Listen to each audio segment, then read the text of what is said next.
Hey guys, it's 97 Stowe. I'm here at Rochester,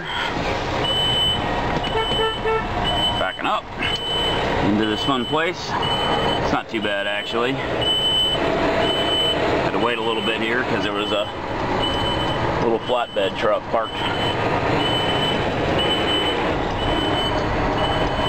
right on the corner of the building there.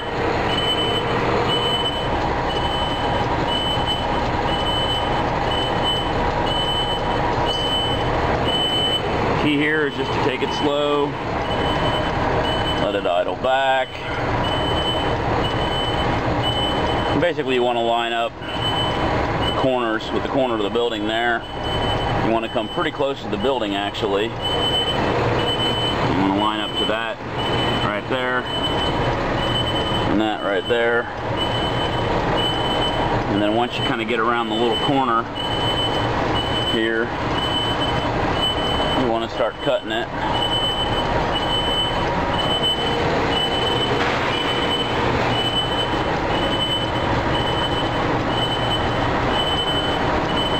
Like that.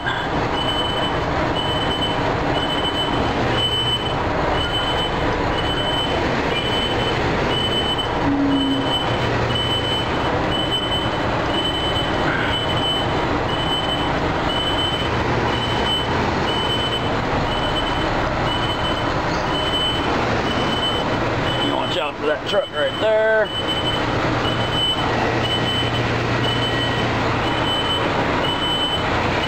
And that's our goal, basically.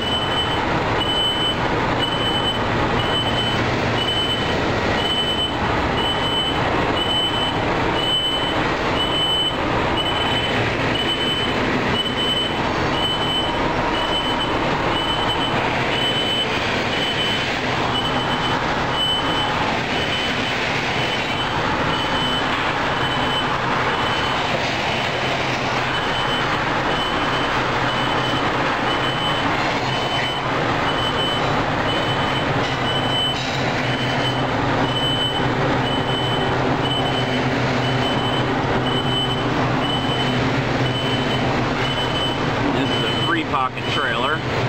So what I want to do is get up pretty close to this dumpster here.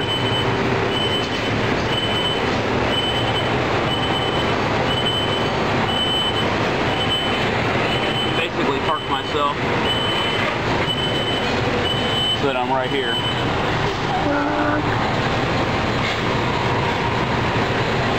If I had a 4-pocket trailer, I try to put myself right at the end of the thing there, but in the 3-pocket trailer, basically right in line with the trash thingy there is perfect. And that's it, guys. I'm going to get her unloaded, and then I'm going to do a video driving out of here, and then we'll talk to you in a bit. See ya.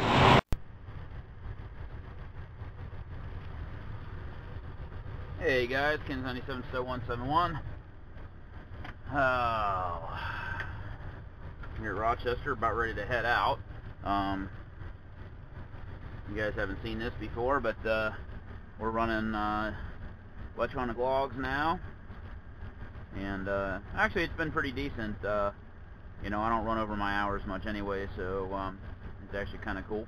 I'm right now it shows me as the active user, where I'm located, and my current status, which is on duty.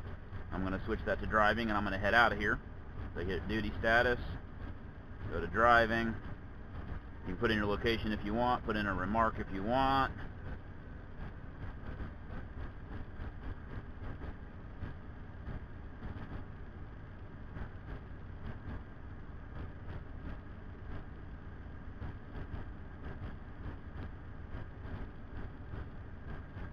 Next, confirm on duty to driving. Done. And now I'm on driving.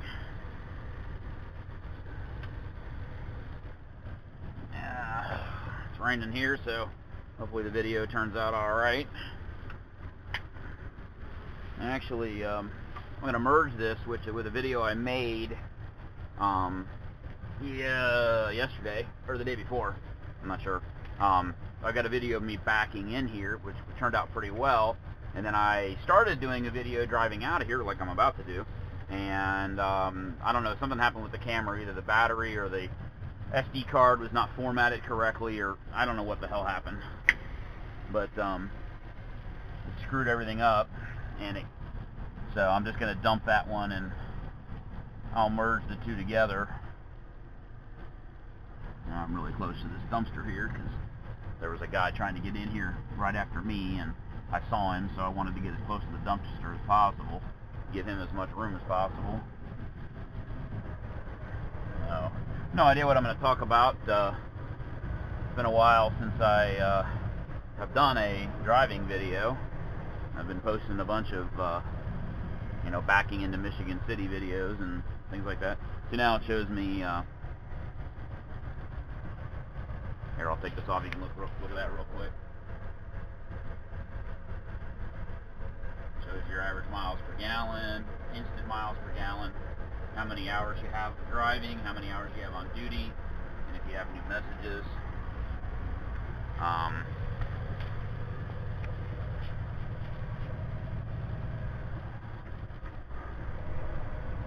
And then constantly flashes your current duty status. It'll automatically move you from status to status if you forget. Like I did that yesterday. I parked in Cincinnati and had to get out and talk with the guy about where he wanted me to put the trailer, because the lot down there is a freaking mess right now. And they had a ruptured sewer main that caused a sinkhole, so they got a big section of the lot with sewer district people taking up the lot and digging holes and whatnot. So I had to ask him where he wanted the trailer. Forgot to change my duty status, and got back in the truck and I noticed that it had switched me. So once you park, it doesn't see any movement. It'll switch you to on duty automatically after, I don't know, maybe 5 minutes or something.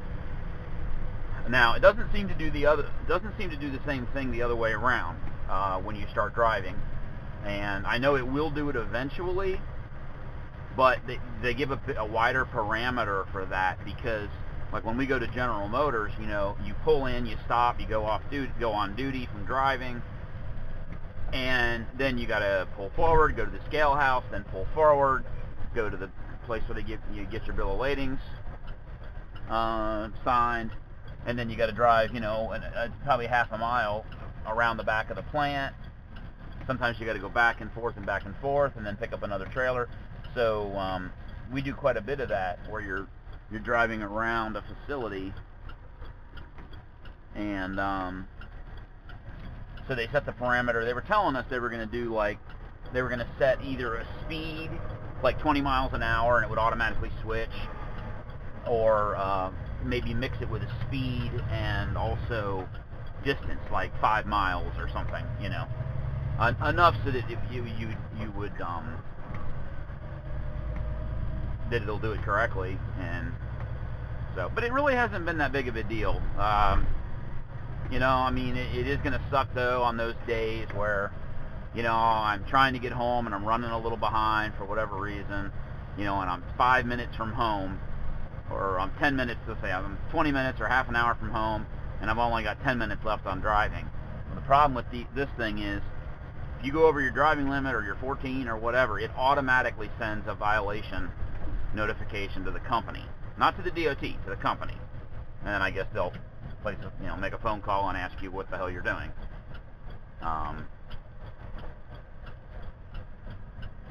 That's going to be the sucky thing. Oh, come on, fucking turn. Jesus Christ.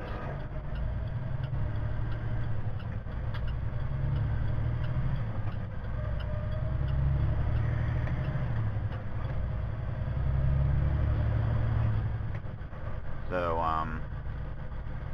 that's gonna suck. But other than that, you know, it's a lot less paperwork, and I don't gotta mess with the logs, and don't have to send in the logs, and there's big stickers on the side of the truck that says, you know, driver using electronic logs, and I gotta believe that might reduce the number of times you get pulled into the weigh station, you know, just to check for log, you know, on a random inspection. Don't know. But, so that's been going on. We went to that like a couple of weeks ago.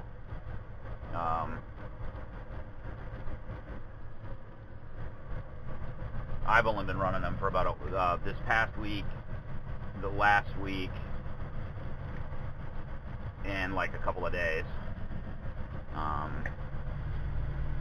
Because mine was not working right. There was a cable that was disconnected, and it wasn't picking up my GPS location, and so I wasn't using it. But what else is going on? Stopped at a gun show a couple weekends ago and picked up a AR-15 lower receiver. I got a friend at work who is going to help me put one together. He's spent at least 3 years in Iraq, and some kind of, I don't know what he did there, but it was certainly, he certainly knows a wide variety of weaponry. So I don't know if he was a sniper or a special ops team. I don't know what he was doing there. You know, he don't really talk about it much. But he knows his way around weapons pretty well, and he knows AR-15s and particularly very well. And I've you know, I've got my little Mosin Nagant, and that's a nice gun. But my wife has problems with her shoulders, and she has a little trouble with a gun that has a lot of recoil, and the Mosin doesn't have a lot of recoil, but it's not gentle either. And she has shot an AR-15 when she went through some SWAT training, so she, you know, she knows she can handle the AR just perfectly fine. So I decided, well, rather than build an AK-47, let's build an AR. And he told me he could get me one put together for a reasonable price, and so I started looking for a lower receiver, and that looks really dark up there. Holy crap! You know, so I picked one. I was at the gun show, walked around, found one guy that was selling them. Boy, it got really dark really fast. That's not good. I'll be driving in that shit all damn night, all the way home probably, unless I can outrun it. Once I start heading east from Indianapolis, I might be able to run faster than the storm's going. But anyway, so I was looking around, and he gave me a list of lower receiver brands that were good, or that he thought were decent. And I looked around, and they had a really good price on one made by ATI. Although there was a name on the box, but the receiver actually had Omni, I think, was on it. And it had a polymer lower receiver. Trigger was in it, had an adjustable stock in it, and it was like $175 or $180 or something like that. Called him, and he said, well, whoa, that sign just blew off the freaking, I don't know if you guys saw that orange sign just blew off the other one just blew off. It's right there on the ground.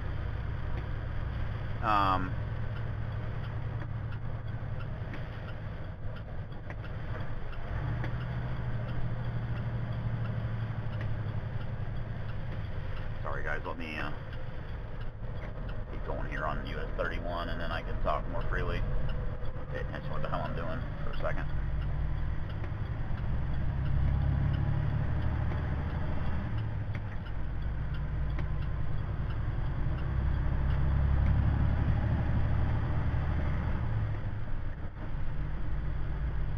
Hopefully this video turns out okay. It's pretty dark. I know this GoPro does not do a fantastic job in the dark. And you got idiots like that riding along with no fucking headlights on. See that all the time. Police want to write citations. They ought to write citations to morons like that. So anyway, back to the AR. Anyway, you know, he said that's a really good price. I called him, and he said that's a really good price, and in fact, it's almost too good of a price. That was his concern. He's like, you know, the stock ought to be $100 pretty much, He didn't really like polymer receivers because you do a lot of shooting, they can get hot and they can bend a little bit, and you lose some accuracy. So, but he said that really the biggest reason not to get it was the price. He said, it's too cheap. So it made him question, the quality of the trigger, the pins and the springs, and all the parts that I couldn't look at really. And so I told him, well, there's a Stag Arms metal lower receiver sitting here for $125. And he's like, that's a smoking deal. Get that one. He's like, I've got a trigger I can give you, and the stock you can pick later, and you'll still be about the same price. So that's what I did. So I got a Stag Arms lower receiver. It's got 5.56 printed on it, which is what I'm going to build. And took it home. So he said he's going to bring a bunch of parts. He's got a box of parts for ARs, and he'll probably help me put it together. And he's thinking $500 or $600 altogether. So that'd be really great. He would recommend me build a Spikes Tactical, which would cost more, probably an additional $600. But he really likes the Spike Tactical stuff. So I'm kind of excited. I just wanted to get the lower receiver purchased. That way I've got it. That's what's considered the gun. That's got the serial number on it. The rest of the parts, you can mail order, and they'll drop ship them right to your house, and no problems.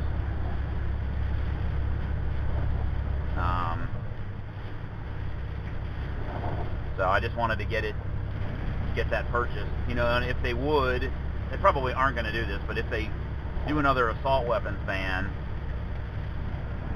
that'll be the part you won't be able to buy anymore. So, and anybody that already owns them will be grandfathered in. So, I actually wouldn't mind picking up another one. At the very least, I might sell it later for triple my money if they do a ban. But I wouldn't mind having 2 ARs.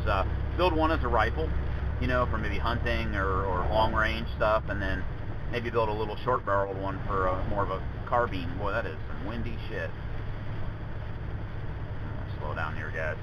Being empty is not real fun when you got a lot of high crosswinds. You can see it you probably can't, but I can see the wind blowing the water across the road. It gets really bad, like here, where the trees are gone next to you.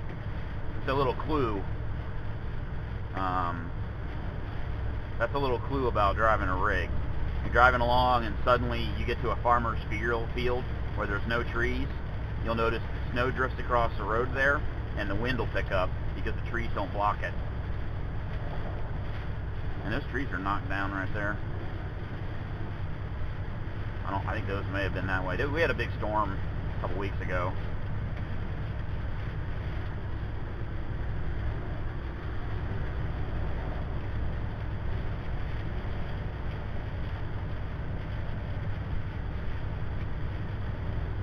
So I'm going on vacation next week, and or soon, and probably going to wait to do finish the AR build after we come back, because we're trying to make sure we have enough money for things on vacation. But kind of excited.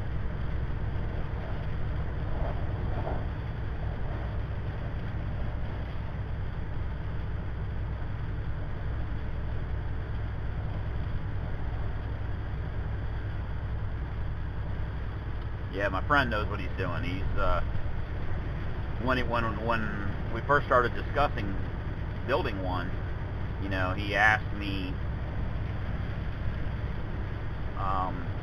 do you want to lean towards accuracy or reliability? And I said, well, obviously I want it to be accurate, but what do you mean? And he's like, well, what do you, he asked me, well, what do you want to be able to do with it? And I said, look, I want to be able to hit your standard silhouette target at 100 to 150 yards, maybe 200 yards. And he pretty much says, well, then let's move towards reliability, because any crappy AR-15 that you could possibly build will be able to do that. So I was like, all right. Really, they're that accurate? And he's like, yeah. Whoa.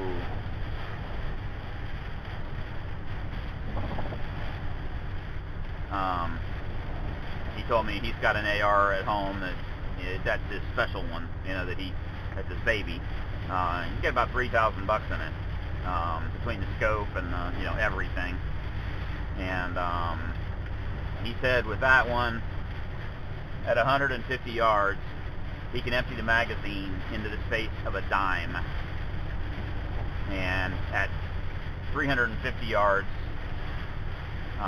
he's still shooting 3 to 5 inch groups. Like, wow. Like, holy shit. So, I don't have any need to be shooting at 300, 500 yards, and that's just not what I'm going to use it for. I mean, it's going to be a target practice gun, and maybe some hunting. And the property that we have, there's no place where I could shoot 300 yards. I mean, the farthest is probably 100, 150. I'm slowing down here to 50, guys, because this is really a little scary.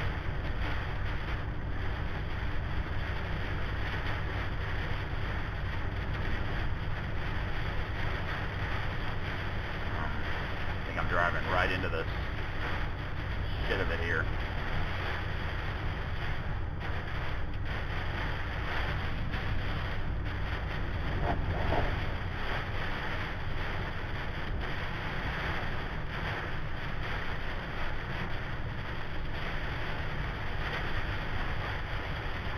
Yeah, that guy came out from behind me and suddenly realized why I was going so damn slow. The wind caught him.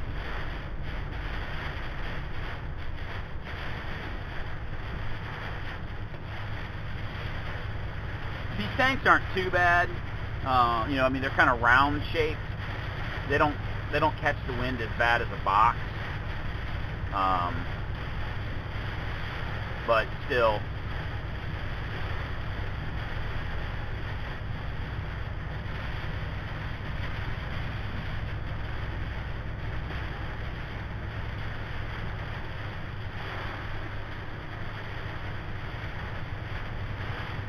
they were saying we weren't going to get any rain in Cincinnati till much later tonight. I think it's ahead of schedule. Because they were saying Indianapolis wasn't supposed to get the rain until this evening, and then it was going to head into Cincinnati early, like late evening, midnight, 1 a.m., and then be gone by the morning.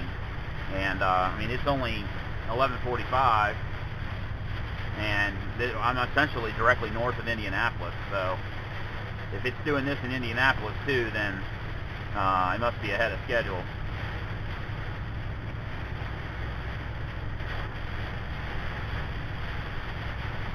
The rain isn't really what's bothering me, it's the wind. There's a lot of crosswind, and if it would roll me over, I'd much rather be going 35 or 40 miles an hour than 60. Plus, you can't really see where you're going very well. So I'm just going to take my time. And, the difference between 40 miles an hour and 60 over the distance that I'm going to be traveling down this road is, what is it, maybe 20 minutes? Not worth the risk. Slow down. I got plenty of distance between me and him if something were to happen.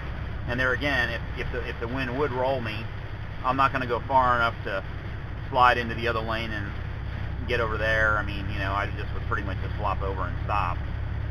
So, particularly being empty. If I was loaded, you'd probably slide farther. Of course, if I was loaded, I probably wouldn't worry about the wind blowing me over as much.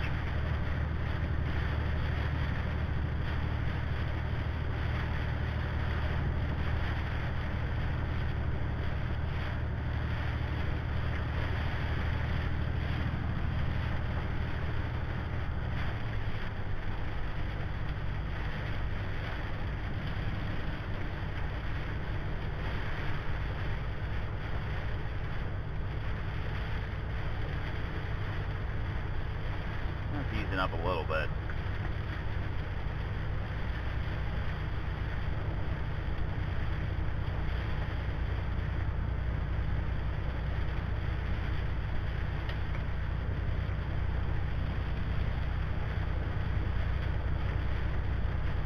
Not quite so dark.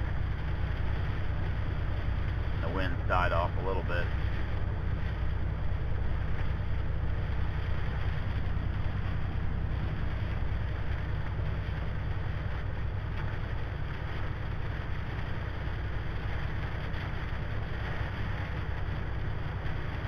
Well, for all you drivers out there, I don't know if you guys heard it, but or if you even know of this guy, the Truckin' Bozo used to run America's Truckin' Network on 700 WLW or AM radio. He ran the trucking show midnight to 5 a.m. for, I don't know, 25 years or so.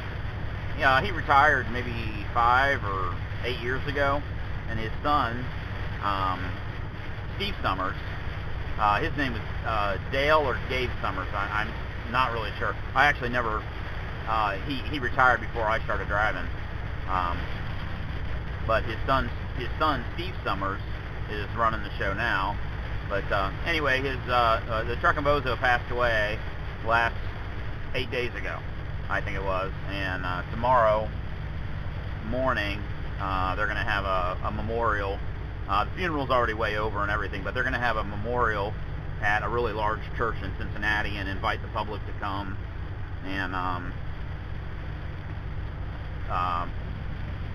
it's going to be kind of like a remembrance of his life or whatnot. He was on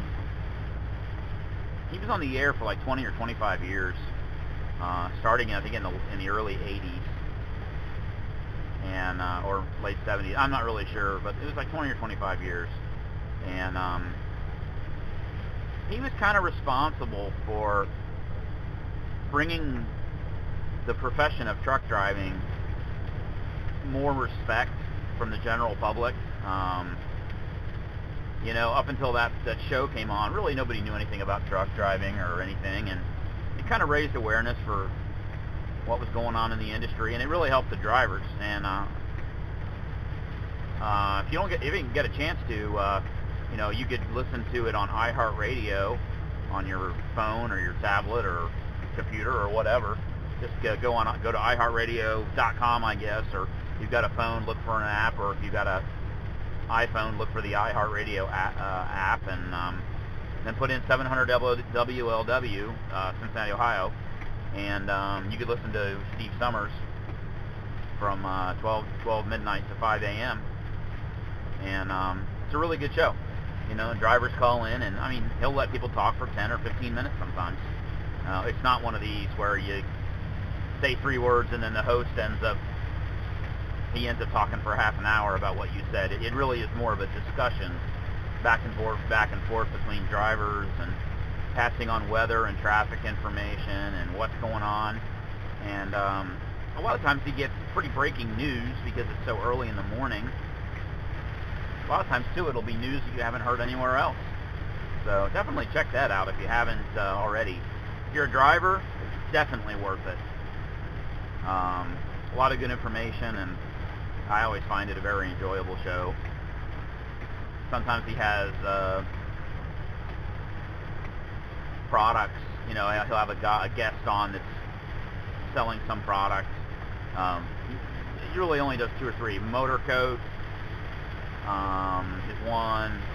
The Gulf filters people, I think. Gulf Stream or the Gulf Coast filters. And the Turbo 3000D is another guy that he's got on. And then also a guy who sells radar detectors, which of course are technically illegal in trucks, but the Magnum, the something driver, SPF driver, Magnum is another one that they sell, but they're expensive. I think their top of the line radar detector is about $500. But it's really capable. It can link with your cell phone, and there's a button like you can on the power cable, and it links in with your location on an app on the phone and the radar detector. Say I'm driving down the road here and I see a cop running radar. I can hit that button. It sends the GPS location, broadcasts it out to the network, and anybody else that has a phone with that app gets the update that there's a cop sitting right there. And when you're driving along, if that guy right there had the same app, his radar detector would beep a warning that there's a cop reported nearby you. And that's pretty cool. I don't really speed, so I don't really have any need for a radar detector, but it does speed cameras, all kinds of stuff that are in there automatically too. It's also invisible to radar detectors, so you don't have to worry about that. But so he's on a lot. It's a great show. I always enjoy it. I don't always get to listen to it because, you know, sometimes usually I'm running in the morning, right after it starts, right after your show's over, rather.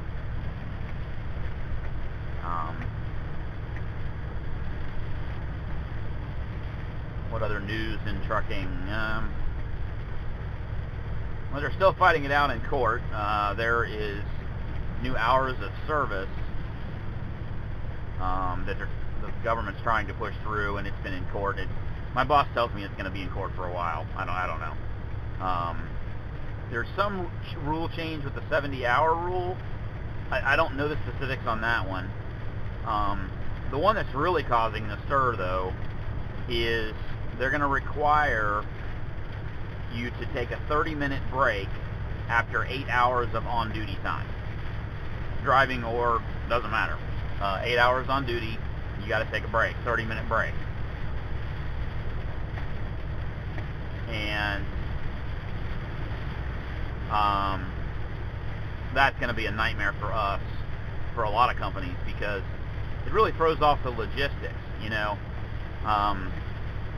Yeah, I mean, you can just imagine, you know, I'm headed to a delivery.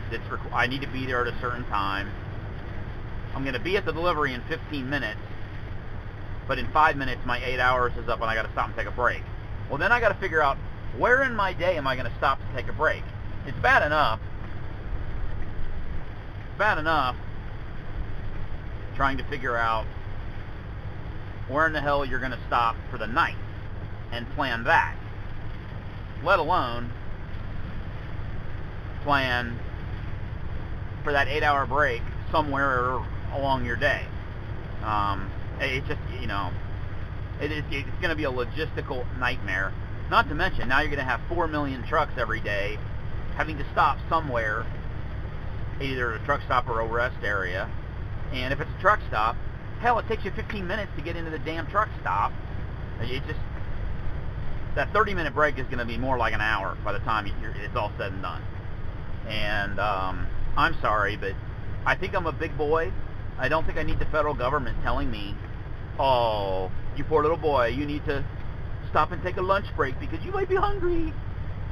You know, if I'm hungry or I'm tired, I'll stop.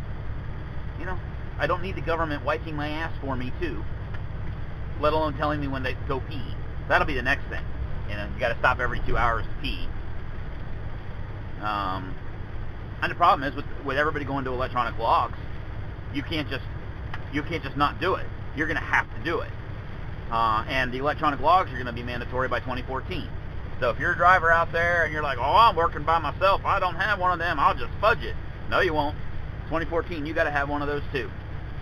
And you're going to have to do those things. Which is why it's being fought. You know, our company in particular, the logistics are already kind of a nightmare because we have different customers, and every day they try to plan what they're going to need the next day, but they don't know when they're going to need it, usually till late the day before. So it's for our dispatchers, it's always like trying to put a jigsaw puzzle together, because you never know what customer's going to need what, when, and how much, or whatever.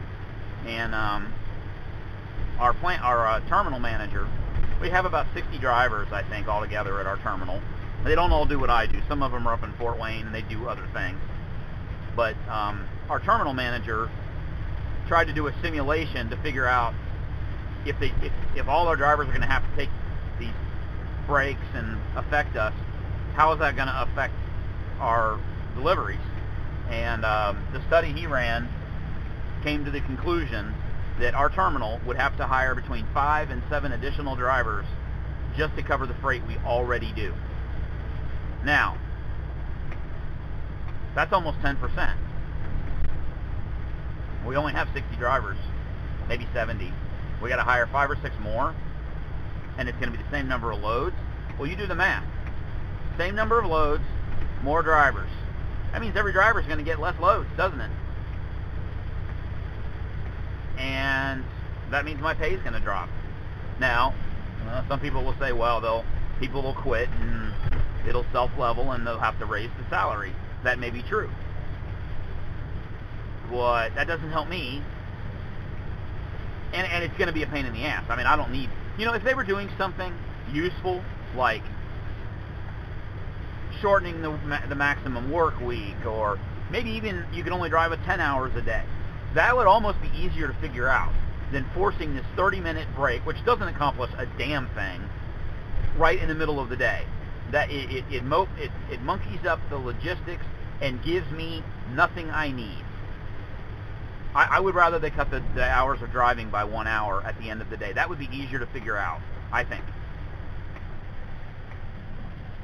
That's just my opinion, but I think that's the case. Or cut the hours to 13 hours a day, or 12, or something. Oh, that would suck too, though.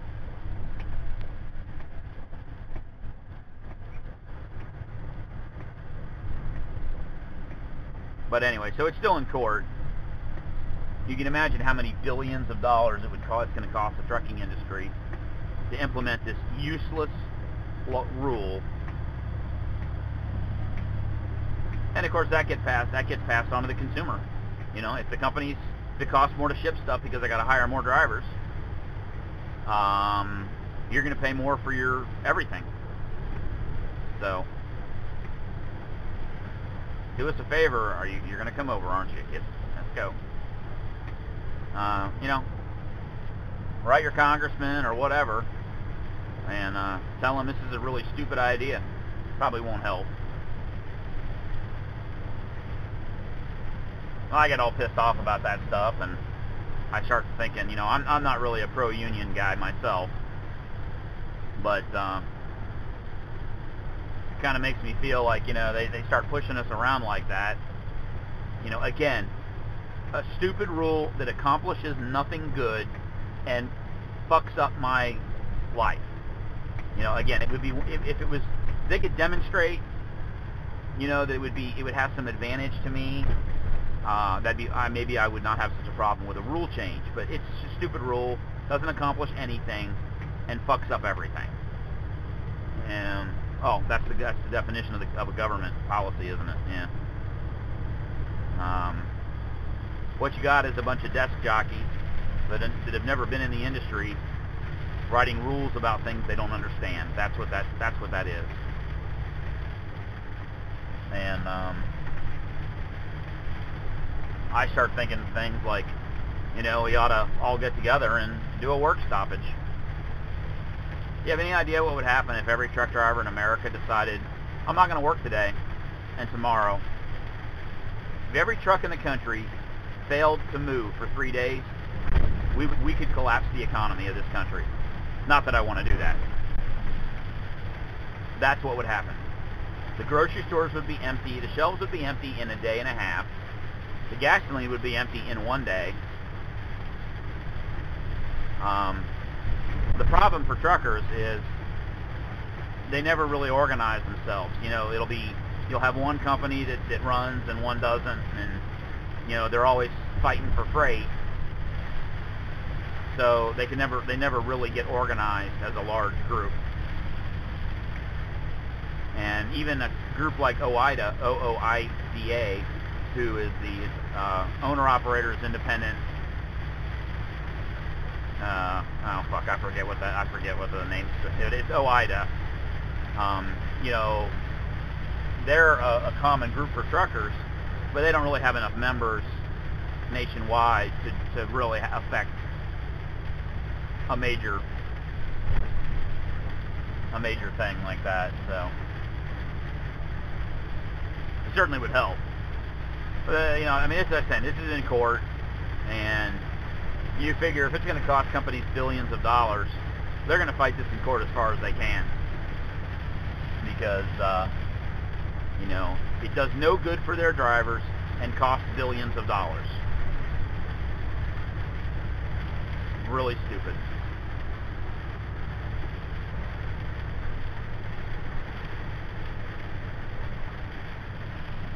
I don't know what the 70-hour rule thing. There is a change on the 70-hour rule. It has something to do with the 34-hour break that you have to take after 70 hours on duty. And I think it has something to do with how many times you can do 70 hours in a row, or I don't know. That doesn't really affect me. Most of us, you know, unless you're an over-the-road guy, the 70-hour rule generally doesn't apply to me much.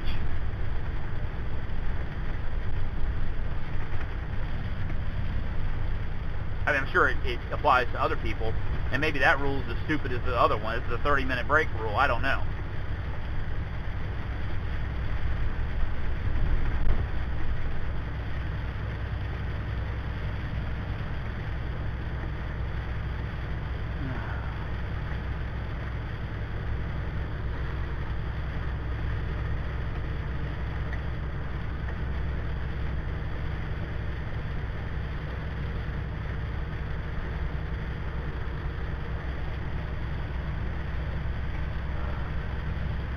Windshield's leaking right here. Nice, huh? That's quality right there. Imagine if you had bought a brand new car and your windshield leaks. Unbelievable.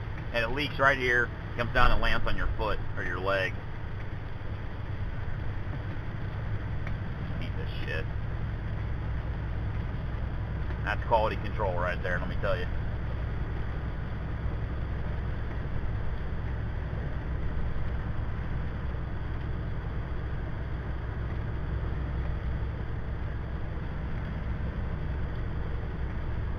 Now the sun's starting to peek out.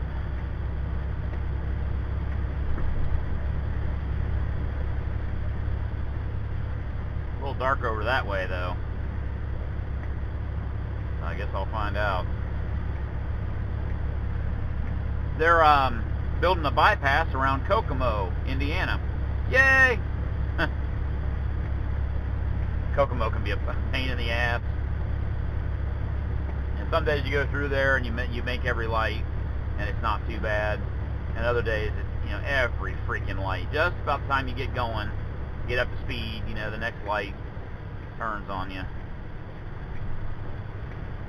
They're going to build, the bypass is on the east side of the city, apparently.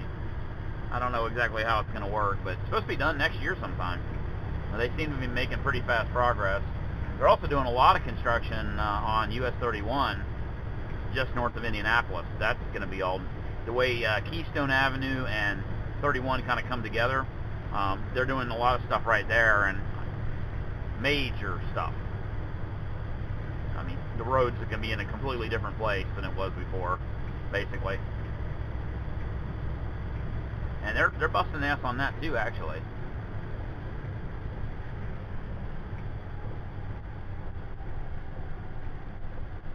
Oh man.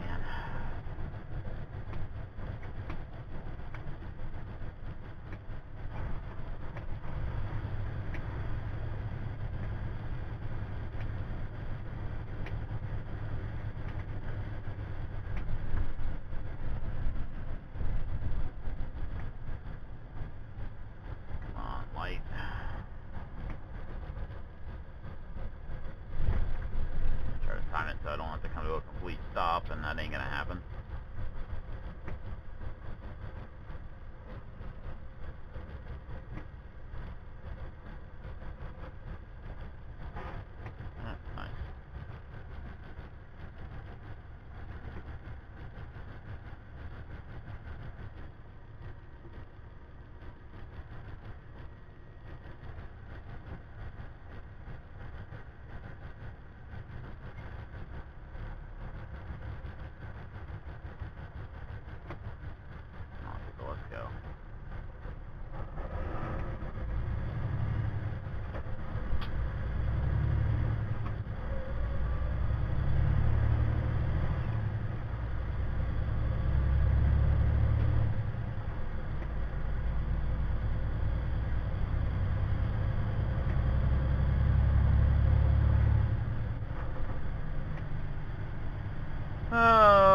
Air Museum right there. Grissom Aeroplex. As in Gus Grissom, I'm assuming. Although, I could be wrong. Well, they're going to be burying, I heard yesterday, they're going to bury Neil Armstrong at sea. I guess he was cremated, and they're going to spread his ashes in the ocean somewhere. He actually lived in Cincinnati after the moon landing. Very well known, but very private, quiet type individual. He was a professor at UC for about 10 years, I think.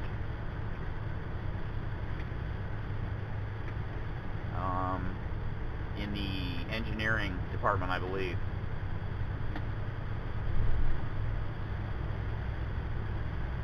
So,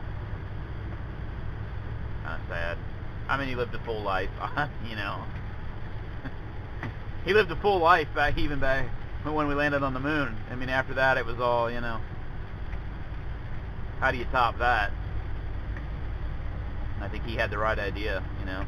Okay, I landed on the moon. Spend the rest of your life, you know, in quiet reflection, and I think he probably was a pretty smart guy.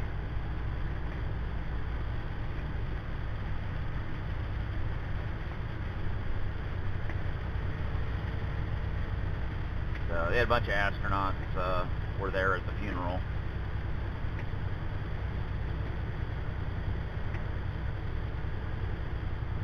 So he was in his 80s, I think. So, you know, he lived a good full life. Always sad to see somebody pass away, but, you know, it happens to all of us eventually. And it's looking better over there. It's looking crappy over there, and unfortunately that's where I'm going. Going south and then that way. Maybe I need to stop and take a lunch break and let the shit go away. That's the thing. Like on this run I do here, I'm gonna have to do that. It's 4 hours and it's 4.5 hours of pre-trip driving, and up here is 4.5 hours. An hour up here, so I have to take a break somewhere along the way. I mean, it just adds 30 minutes to my day, and it's already, you know, an 11-hour day. You know, I'd really rather just go home. So it's nice and pretty and blue skies right there.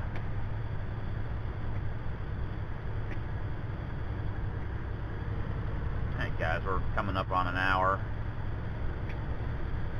I think I'm gonna cut it short. My voice is hurting a little bit here, and I can't really think of anything else to talk about.